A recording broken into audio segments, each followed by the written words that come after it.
Welcome back. Migrants are not the only ones looking to get into the shelter system or get the accommodations they need.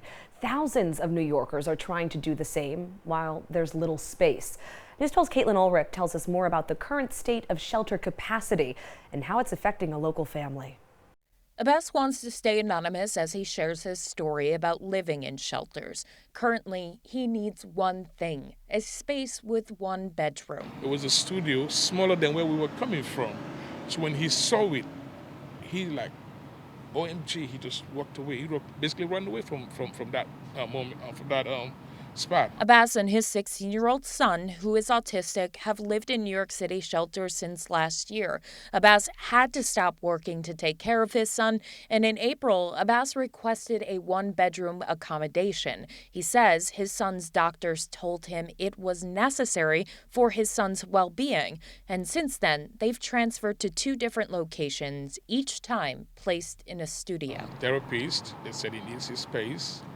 Based on his condition, he needs to feel like he's not being cramped. Catherine Cliff of the Legal Aid Society says the capacity rate has been below 1% since June 3rd. It reached the highest capacity last night at only 0.47%. We see families that should be transferred. The city agrees they need to be transferred, and they're waiting months to get transferred to somewhere safe. Looking at city data, the number of individuals and families in shelters increases nearly every day. It shows that from January to June, the number of families in shelters remained below 9,000.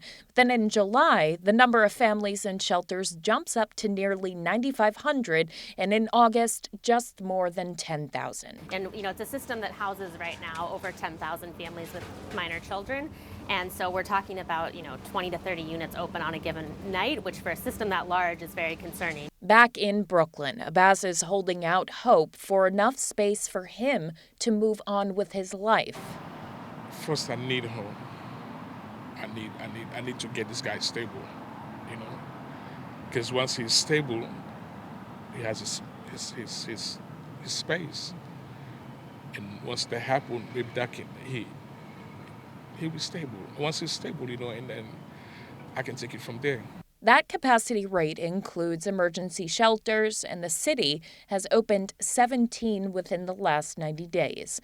For News 12, I'm Caitlin Ulrich.